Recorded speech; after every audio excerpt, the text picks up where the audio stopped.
All right, well, let's get started. Glad everyone had a little bit of a break, but now back to content. We've heard a lot about data efficiency. We've heard about transformation. Guess what? What we're talking about next is completely different. And my very biased position is more important, and that's customers and how AI factors into that part of the equation. Before we get started, I wanted to introduce myself to those that I haven't met yet. My name is Melissa Murphy. I'm a distinguished service professor for Tepper. I teach anything branding, marketing, strategy, and innovation. I love what I do. I also consult. I have my own company outside of that. One of my favorite parts of my jobs is actually with the corporate startup lab. And I'll just tell you a little bit about it, and then we can jump into the content. But for the Corporate Startup Lab, it's all about bringing entrepreneurial innovation into larger companies. We're also doing a lot of work with startups right now. But the two programs that I'm probably the most proud of is our capstone program that we do and our fellows program. So if anyone's interested in hearing more about those two programs, partnering with us on projects, any of that, please let me know. Some of our students are actually here and would be more than happy to talk about the experience as well. And some of our clients are around the room. So it's a nice mix of people, and can tell you a lot more about our capstone, our fellowship, and other opportunities that we have. Really great, really dynamic experience. Different clients, different students, different topics, and it's a very dynamic process. So we really enjoy both those two programs. So if you want to hear more about them, let us know. Sorry, little sales pitch there. I've been here for about 13 years. I have spent my entire career in innovation and new products. I'm proud of my consumer-facing background that I have. I spent a lot of years in the CPG industry. I know it well. I'm always interested in retail, e-commerce, innovation, strategy, and the role that AI is going to play in looking at our customer journeys. And we're going to get into that a little bit. Before we get started, I'm going to have each person introduce themselves, tell you a little bit about their background, and then we can start having a more robust discussion about customer experience and your brand related to AI and how that's impacting several different aspects. So, Kate, would you like to go first? Hi, everyone. Testing? Okay, Yeah. Better. Hi, everyone. My name's Kate Meeuf. I'm here from PNC Bank. I sit in retail product development, and what that means is our teams work on designing and building experiences for our clients as well as our employees. I thrive on working with highly motivated teams to build cool stuff. That's what gets me up in the morning. I have a team right now who's hyper-focused, frankly, on two of our largest automation initiatives in the retail bank. We're also working within our team and with partners across the enterprise to set up the system that we need to build automated solutions, scale, and operationalize them. I did my master's here at Hines, so it's always good to be back at CMU. Originally from Buffalo, New York, avid and loyal patron, and I'm a mom of three. 3 is the new 5 for anyone who has 3. Does that make you a Bills fan? Technically, yes. Don't hold it against me. I won't, I promise. My name is Bill Besselman. I'm from American Eagle, and I lead our consumer brand strategy teams and analytics teams for AE. I've been at AE for off and on about 8 years, so this is a new role for me. I've been across the business in a number of places, planning, allocation, supply chain, and a number of other things. I'm a CMU grad as well. I'm a physics undergrad from a long, long time ago, physics and economics. I'm not a physicist, so you can tell how that sort of finished up. But I'm excited to talk to you all about what we are doing at American Eagle as it relates to the consumer journey and the idea of agentic commerce. So I'm looking forward to the conversation. And I'm John Valenti. I come from Deloitte. I lead an offering called Customer and Commercial Strategy within our customer strategy and design business. So just like these folks, I really focus on the front office and the customer experience, and whether that's from a consumer perspective or a B2B perspective, how are we thinking about engaging our customers differently and delivering value in new ways. That includes both how we're designing experiences and thinking about customer needs, but also how we're transforming the front office. So areas like marketing, sales, service, the digital experience, and how that's evolving to really deliver value to the end consumers. I'm also a CMU alum, came to Tepper before this beautiful building was made, so it was quite a while ago. But always excited to come back and to be a part of this event. I live in New York now, and I've got 2 kids, so I don't know how you do the 3 for 5 or whatever it is. All right, well, thanks, everybody. What I'd like to do is sort of level set the audience and talk a little bit about just what are you seeing from a customer perspective right now? Let's start with where they are today, and then we can talk about where we think it's headed in the future. So I don't know who'd like to go first. I'd actually like to hear from all 3 of you, so any order is fine.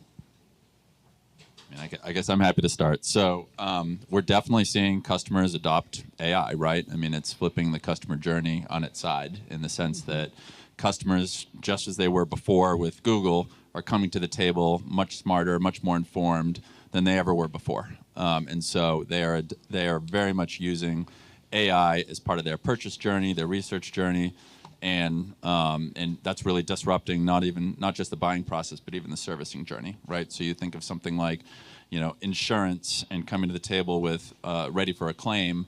They're coming well informed by the details of their policy. They're coming to the table ready to debate to get the most out of their claim, right? And companies are having to adjust to that. We're not necessarily seeing a clear delineation between using these LLM tools like an OpenAI versus branded AI. In general, AI still has a bit of a negative connotation with many customers. If they see AI, it tends to have a negative impact on the brand. But if the brands are transparent and build a certain level of trust in how they're using that AI, there's a lot more openness and a lot higher likelihood to adopt those types of experiences. I guess what sort of building on that, what I would say is that we are in very, very, very early days for the customer. Very early days. The first half of the first inning, for sure. In a very similar way, that what we're seeing is certainly from a discovery part of the journey, from a search and research perspective part of the journey, the customer, at least our consumer, is using AI for that part of it. Less so in our space. Apparel isn't a complex product, so we see a little bit less of it, frankly, than maybe consumer electronics or probably even banking. But it's very early days. We certainly are not seeing a lot of transaction activity coming out of LLMs or even, frankly, a ton of traffic. But we know that our customer is getting incredible exposure because of a lot of what done from a search perspective by putting AI at the top. So we know the customer is getting exposed to AI, using it for discovery, both in places like Google and other places. And we see a lot of our competitors experimenting with things like Ask Ralph, for example. So very early days from our perspective in terms of discovery and search, but we think a fairly sort of long way from transaction just yet. I would probably underscore in banking early days with the customer. But one thing I think we're seeing is expectations of clients are changing because of AI. So where clients used to call for help to our care center for a problem, like they're not calling to talk to someone, they're calling expecting a resolution right away. So even interactions in the branch, they're almost diminishing.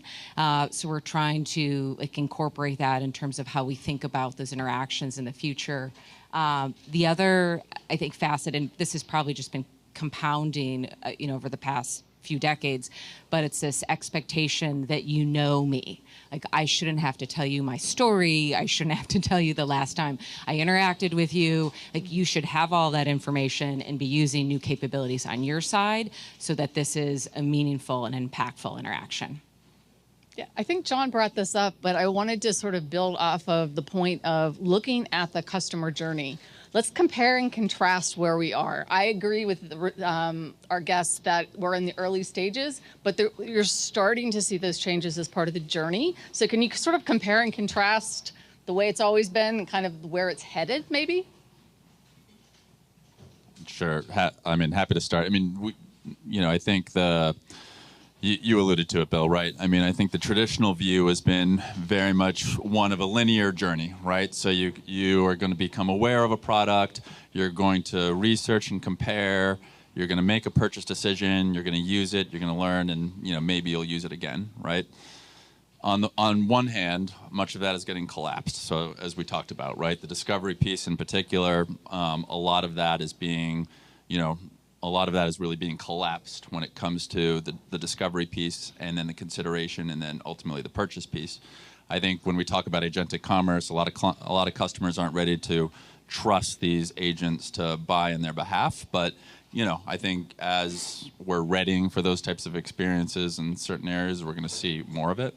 I think also but I think, that's just the linear piece, right? When you think about how it's shifting the way customers are actually going to interface and where there becomes a middle layer where we have our own personal agents in making decisions. I think of something like the credit card journey, right? Where it's like today we say, okay, I'm a customer or I'm a customer. Tomorrow you'll have a personal agent. They'll say, don't use your Amex for this one because you're not going to get as good of points as if you use the purchase for, if you use your Sapphire card for this, for example, right?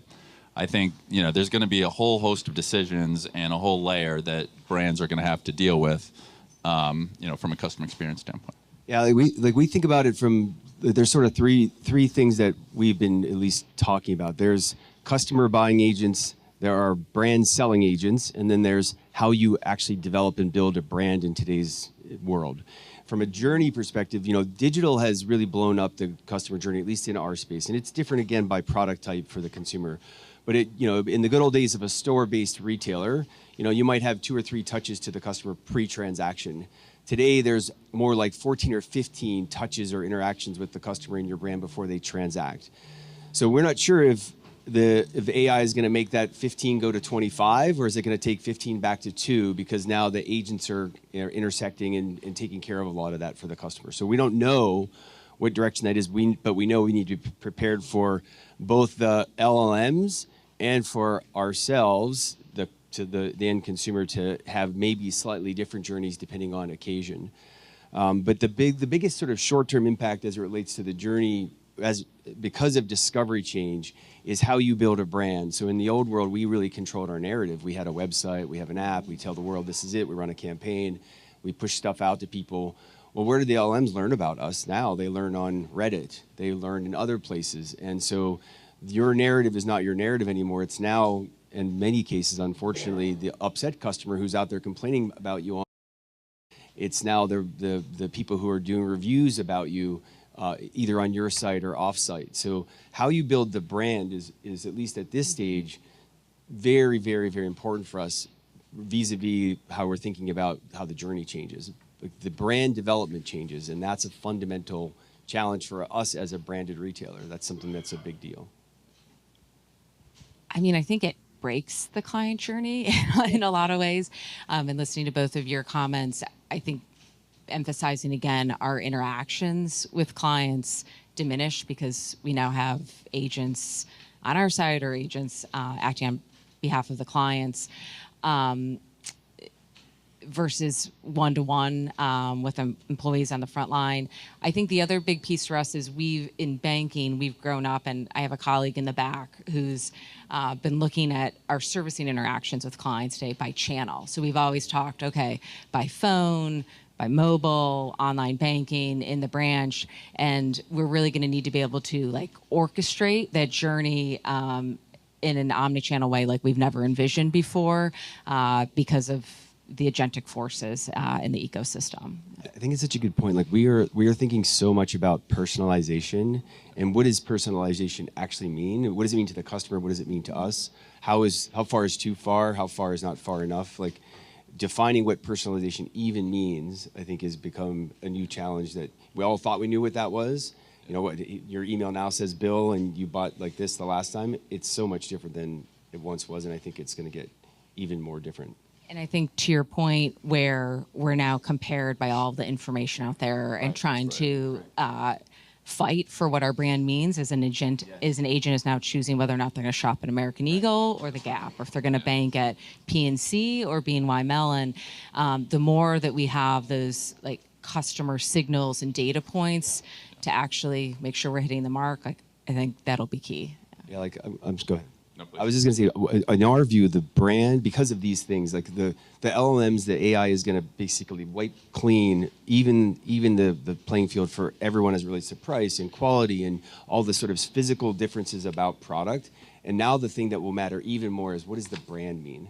What does the brand connote? How does the brand connect to me? Like, well, do I want to be part of that brand? So where brand always mattered to us, we think it will matter even more when the playing field gets leveled by the LLMs. Yeah. I have a lot of thoughts on all of those. First, I mean, the brand piece in particular, and I'll be interested in your take on this as well, right? I mean, you really have to cater to the two audiences, right? On the one hand, for humans, you need to overemphasize the emotional or the emotive aspects of your brand, right? Because that's going to be really important in terms of trust and having that, connection to a brand. On the flip side, when we're talking about agents, they don't care about the emotion, right? They want facts. They want it to be functional. So you have to strike even more of a balance, or have separate strategies or ways of thinking about those in order to become relevant in this more agentic world.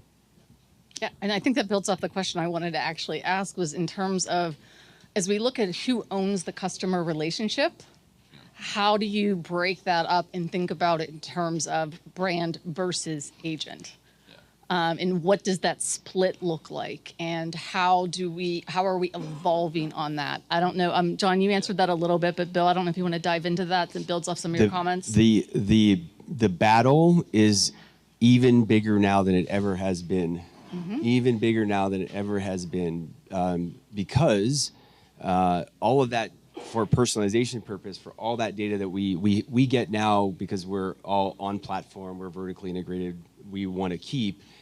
And now someone's trying to get in between us and that transaction. So you've seen the trial that they did that didn't work out. There was a very clear line that Walmart drew, which was, we own the customer transaction because we want to own the actual customer data, and we want to keep you out, by the way. We want to make sure you don't. So this is a battle royale for any retailer, I think, any consumer-facing company. This is the battle that we are all fighting our lives for right now, because without the data, without the customer know-how, without the customer knowledge, it's hard for us to figure out what to make next, what to price, et cetera, and to be disintermediated by the tech company, if you will, takes a lot of the margin away. In fact, maybe all the margin away. Yeah. But we're going to have to design for that, right? Because as much as the brands are like trying to maintain control, be like, nope, this is all mine, I own the customer. Like, some of these tools are pretty good at like giving us an unbiased or objective, perspective on what we should be considering, what good looks like, what are other customers saying. So when I think about financial services, where it's like, yeah, you can build your own portfolio, smart portfolio with these types of capabilities, and the banks are going to have to think about their own quality of products again, right? Not that they weren't before, but it's going to have to be both an experience and a product battle. Kate, from a customer experience standpoint, what are you seeing at PNC? Is it in terms of how fast or how slow is that customer experience evolving from an AI perspective? Slow, probably, if I'm honest. So when we're talking about client-facing experiences with AI in financial services, we're going to be a bit more cautious, perhaps, than other industries. We are, and peers are exploring that. I would say the big hurdle we need to clear is really around the Ned used invoked observability, but it's really the risk and control framework and guardrails that we put in place. If we want an agent to be able to make a payment for a client, we need to be able to identify that agent continuously, like have them attached to that client identity. We need to think about authorization and depth of, okay, if you want to make that payment, is it limited to $10,000? Can you engineer that to be a $100,000 wire? How do we have complete auditability on every single decision that agent has made, the logic, what factored into that. There's actual technical, like system performance. So I think it's the big hurdle to clear is really on how we go to market, operate this in a safe and responsible way. So early days. Yeah, and we heard this from some of the other speakers today too, of regulated industries moving at a slightly different pace than others and using governance as the guide rail of what we can and can't do. I'd like to sort of build off of that and say, to me, the brand is always the guide rails of what we can and can't do or should or shouldn't be doing. John, all three of you have already mentioned the role of the brand. So I'd like to understand sort of how you're thinking about it. Do you think brands are more or less relevant in this agentic customer experience, or where it's headed? I mean, I think they're as relevant, right? I mean, because that's where a lot of the trust is housed, especially, at the end of the day, like, for both if you have a personal agent buying or if it's your own, right, that trust is housed in the brand. And I think it's going to be incredibly important for the quality of product and experience to be reflected there. I mean, there's definitely going to be certain aspects where we'll see more and more of like invisible experiences or service types of experiences are going to come down. But like, for the most part, I think that how we're able to discover a brand and understand the quality and the attributes that make it worthwhile, continuing to engage, is still going to be really important. I think if you want high margin transactions, you better have a good brand. Otherwise, I think all the low margin, repeatable, easy, functional transactions are, I mean, we're all going to be surprised. I mean, I'm sure when people in 1997, 98 were talking about e-commerce, and when people talked about trust and my credit card, and slowly but surely, we're not, 1 or 2% a year. Now we're at 40% of purchases are being done online. Trust got there. Like ultimately though, I think like if we don't protect and invest in the brand, we will end up either by the wayside or in a very low margin transactional business that won't be that exciting, frankly. Yeah, I mean, AI has the ability there to commoditize in places, Absolutely. Particularly when they're controlling the message and the communication. So how are you thinking about that challenge? We have to do the Jedi mind trick and teach the AI what our brand is. Yeah. We can't leave it to Reddit. Let me know how that's going offline. But think about it. I mean, these big tech companies are obviously training the model. Don't we have to train the model about what our brand means? Like if we take the mindset of like our job is to train the model on what our brand means. I mean, it's a much higher bar because, training a human, maybe that's in some ways a little easier. I can tug on your heartstrings. I can show you emotion. You know what that means. Like figuring out the algorithm. I mean, this is hella hard. These guys have billions of dollars to figure it out. We don't, but we have to train the model. I mean, I think we're in radical agreement up here in terms of the brand is essential. Like once upon a time, I think in business school, somebody defined, brand as it's a set of values, right? That's it at its core what it is. So like to your comments, if you're talking about a voice agent instead of a human consultant, it better act and operate just like a human that you would operate and want talking to those clients. Whether it's a digital assistant within your app or mobile, it has to conduct itself the same way you would expect a human to. So I mean, and there are companies who are doing fantastic things in terms of humanizing AI, and I think really testing the boundaries so you make sure it's sound and congruent with your brand values. Absolutely. One of the things I wanted to talk about too is thinking about those agentic AI and helping determine what we purchase, what we buy.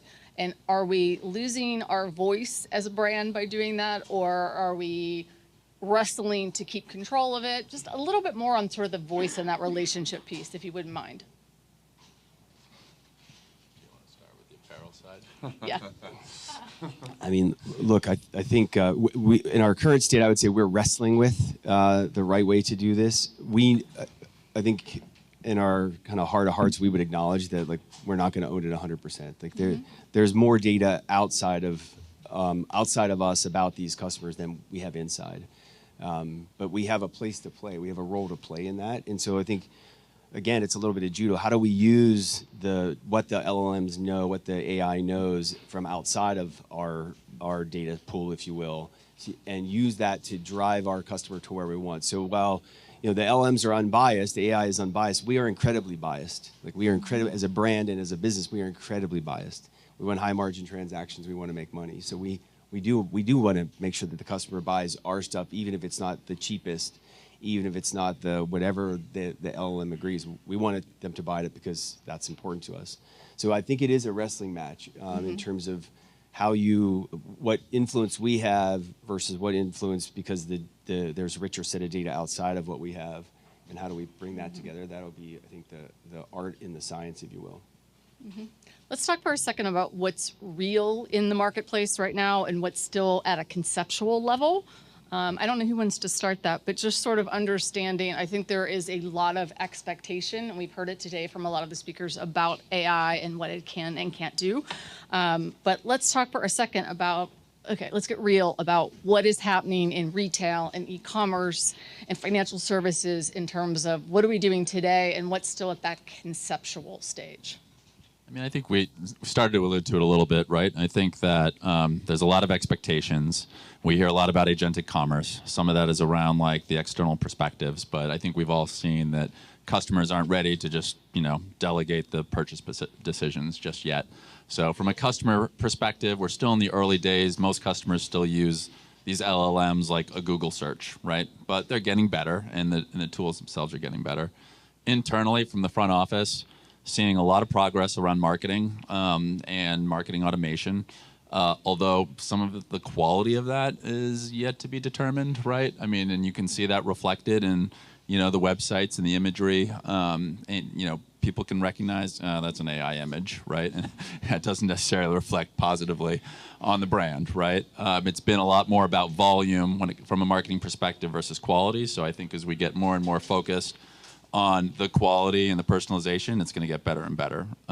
Sales, getting there. I mean, the use cases for helping sales executives and sales reps are pretty boring still. It's like, help me plan my day, help me remember what my last meeting was, right? But I think it's starting to help them start to serve more and get, and take some of the administrative tasks that allow them to focus more on the relationship. So we'll see that more reflected. But then when we look at service, that's where we see a tremendous amount of progress, right? So service, in terms of being more anticipatory. There's certainly the automation in the voice where it's like it comes forward and you're like, representative, right? So we all know that, right? And sentiment is there. They're like, oh, this customer's not happy. Let's direct them to a good rep.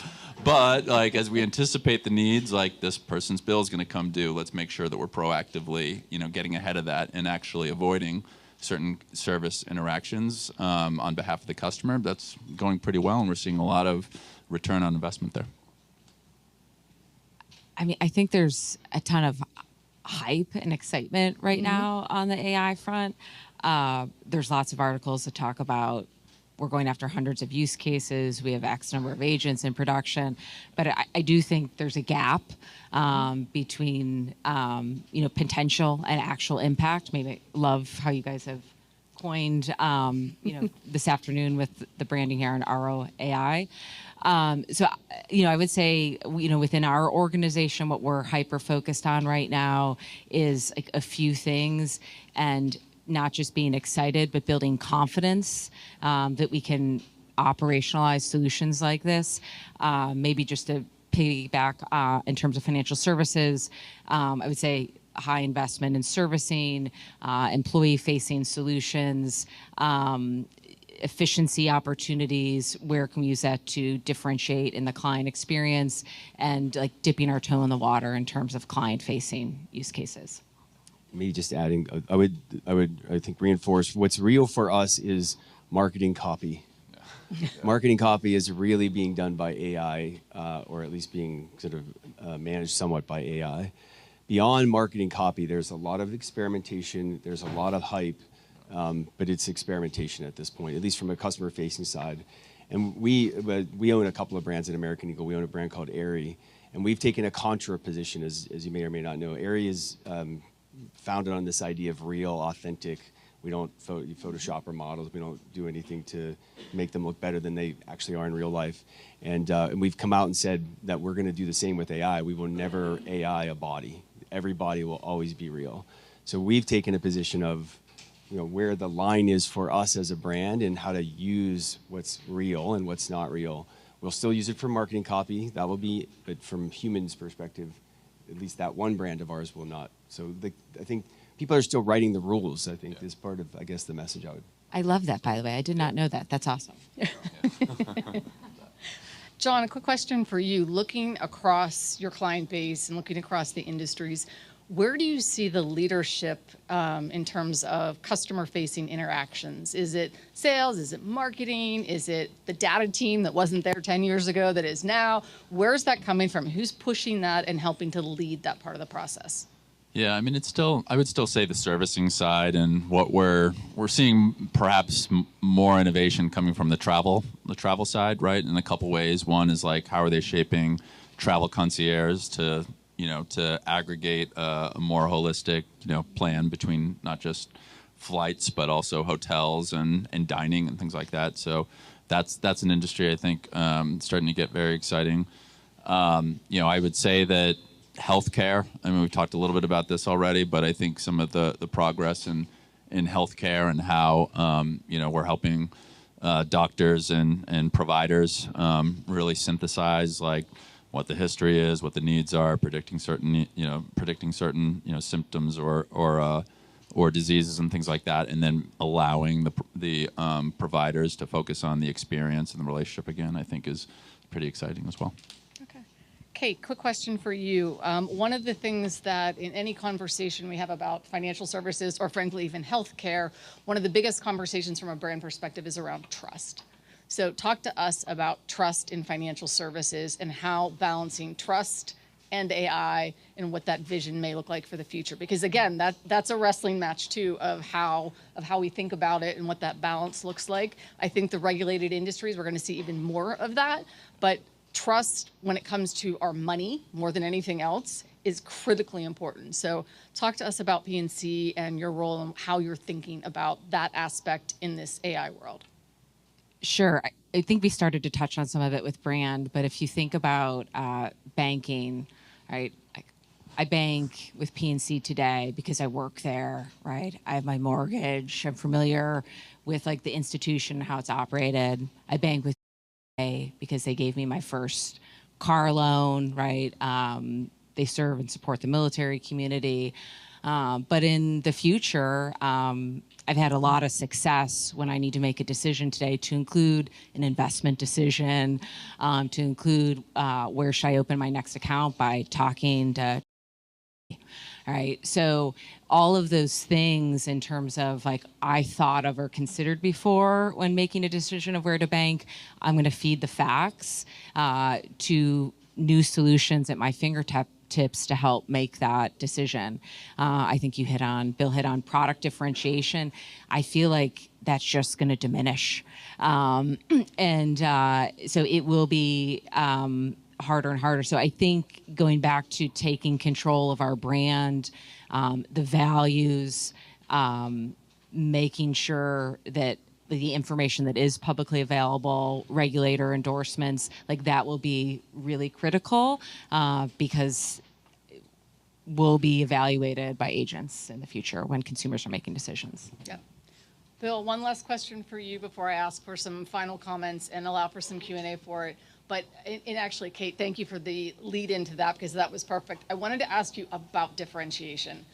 You've alluded to it in the brand section of it, but I want to talk a little bit more because particularly looking at the retail categories on it, differentiation seems to be getting harder and harder because there's so many more options and so many more players in it.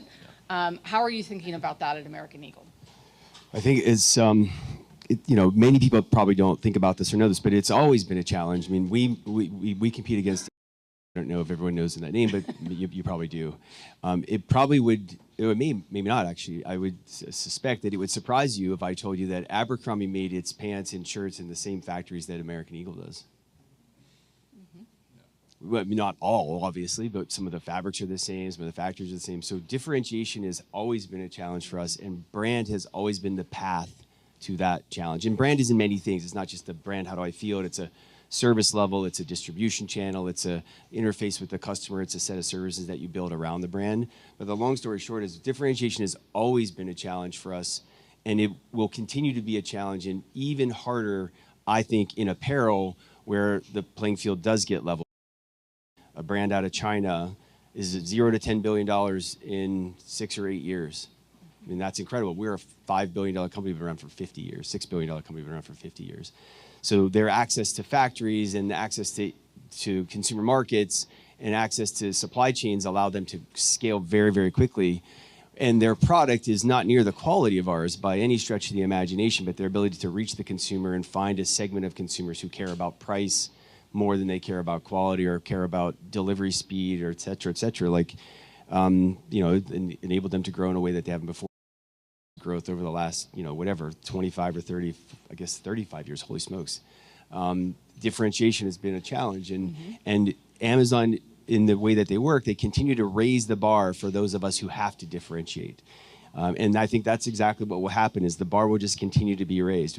We make our product in the same factory, probably not as Shein, but as Abercrombie. How are we raising the bar for ourselves to differentiate as new brands get created? And they will. Like, to me, we're about to enter the golden age of entrepreneurship, because with 5 people who know how to run a retailer, you could now start a company like American Eagle. I can access the factories, I can access the supply chains, I can access the websites and the consumer market, I can access the marketing, and I can do that without 30,000 people. Like the knowledge and know-how that those 5 people can now get a set of tools and access a global market. So I think we're headed to the golden age of entrepreneurship, which means for brands like us, differentiation will become even harder, because every one of those new brands, new companies that are started are going to get thinner and thinner slice of the market. I'm really good at making running shoes that work between 6 and 9 p.m. I'm really good at running shoes that work for pregnant women. I'm really good at running shoes that work for people with these size legs. Like, the market's going to get more and more and more segmented as entrepreneurship, I think, explodes, which means differentiation, particularly for mass brands, becomes harder and harder, because we need to deliver scale. Like, big ideas for us are $1 billion. Big ideas for a startup are $1 million. Like, we have a far higher bar, I think. That's my great point on that. I want to get to Q&A, but before we do that, I just want to give each of you a chance to share any final thoughts or comments or things I haven't asked that you'd like to share with the audience. One ad would be, we've talked a little bit about the human side, but I think from a customer experience standpoint, so much of this feels like a future of automation and no personal interaction. I think, as we go, I think there's going to be more and more hunger for that, human interaction, right? And so I don't want to lose sight of that being an aspect of what great customer experience is going to look like in the agentic world. Some of it will be streamlined and better, hopefully, from the influx or insertion of AI. But I think that especially like in financial services, the opportunity to talk to a human and work with a human through these things is going to be maybe even more important than we think it is now. Yeah, you know why? Because change is hard. Change, whatever category we're in, whoever our audience is, change is hard, and that's going to be beneficial in some aspects, but it's pulling us forward, so we can either jump on or we can fight it, but it's still going to pull us forward in the end with that. Phil? I'll go next. You can go last. Is that okay? Okay. I love that point, and part of why I love that point is it may surprise folks in this room, but there is a return to mall culture. This mall rats are actually back, and it's crazy. Like, I mean, as one surprise guy, every kid, comes home from school, sits on their bed and does this, but they're all going to the mall as well, to go and do transactions. That the human part of what we do is becoming even more important. Not that the kids are rejecting this; they're still spending like hours and hours on TikTok discovering, but when they want to go and buy something. They are buying on TikTok too, I know that, but they're going to the mall. It's amazing to me, like the human part, we can't forget that there will still be this human thing that we will do. And I don't know what it will look like. I have no idea what the future will look like. I'm not going to predict that, but there will be some really important human elements to what we do as long as we are in fact human. Yeah, and we've argued that in a lot of the classes because I'll have students say, oh, everything is going to be online and, really embracing technology. And so we have a debate about brick and mortar versus e-commerce. What does that look like? Are they both going to be around? And I think the important thing to remember in that, whatever equation we look at, they're both going to be there. So knowing where your audience wants to be is always going to be the most critical part of that. Sorry. Kate? Yeah, I might piggyback off of it, but spin it from the perspective of employees.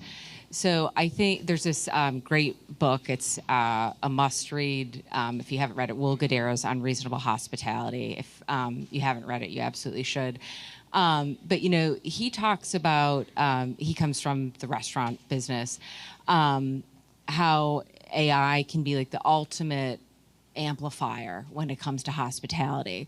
And I think when we're talking about brands and differentiation, like for our employees and for our teams, we're looking at how does this take cognitive load away so that we can hone in on the power of a moment and really differentiate ourselves. And I don't think you can outsource that to an agent. And so I just think it's a tool and not something to be like feared. And we're really trying to embrace that to help us like shape and punch up the client experience.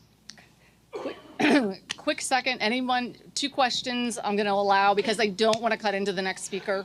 So, yep, go ahead. First and foremost, let me apologize for the very rude cell phone and interruption. I'll fall on the sword. And make sure everyone's awake. It's all good. I have one question in 17 parts. So the first question is, for the agents, as you evolve to more agentic-driven commerce and dealing with the brand, for the agents that you're responsible for or that you own, to what extent do you see or are you standing up an HR-like function? Because these are arguably digital employees that need to act on behalf of the brand. And then conversely, in the instance where there are third-party agents, and to Kate's point around clients in certain demographies or wealth segments have a kind of a digital white glove experience expectation, how do you educate them around the guardrails while simultaneously trying to be very welcoming from a brand perspective? Because you kind of have an obligation on both sides of that coin. Yeah, we are in the early days of thinking about organizational design and structure and how like a good area, maybe of a bank would be like a care center where your future organization could be comprised of voice agents and human agents, and how would we manage them, have performance evaluations, how would we think about that? So I'd say we're early days. I'm thinking about that. In terms of interacting with, I'm going to stick with the care center, third-party agents, we had within the past week our first agent call the care center. And so we're exploring, honestly, like how do we meet clients where they are? How do we maybe anticipate some of these needs so that we have agents who could interact with their agents, or if we have vendors that we work with, orchestrate things for our clients. So, I think there's exploration in terms of like new services we could offer, but it really does go back to that risk and control framework and the guardrails. So I think we really need to nail that before we can actually have something in place. Time for one more quick question.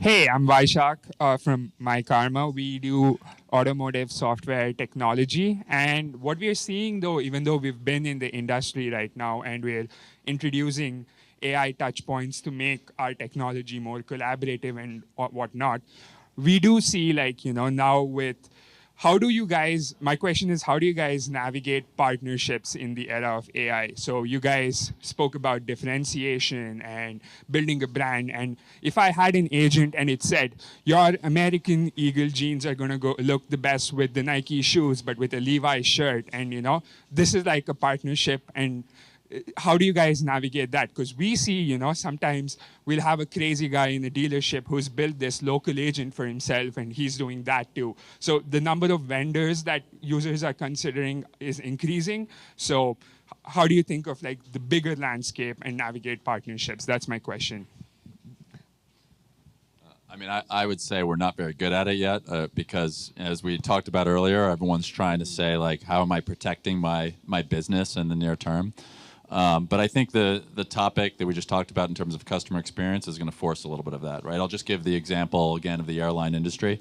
And some of this is beyond even AI, but, like, the notifications experience that we have right now between, your travel agent, your airline, your credit card. It's all like your flight's canceled, right? And you're getting like 3 notifications on these things, right?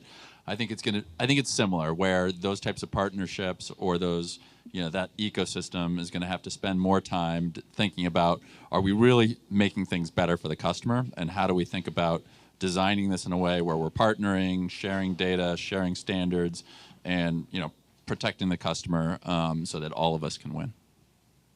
All right, we are out of time, so let's move on. I don't want to cut into the next speaker too much.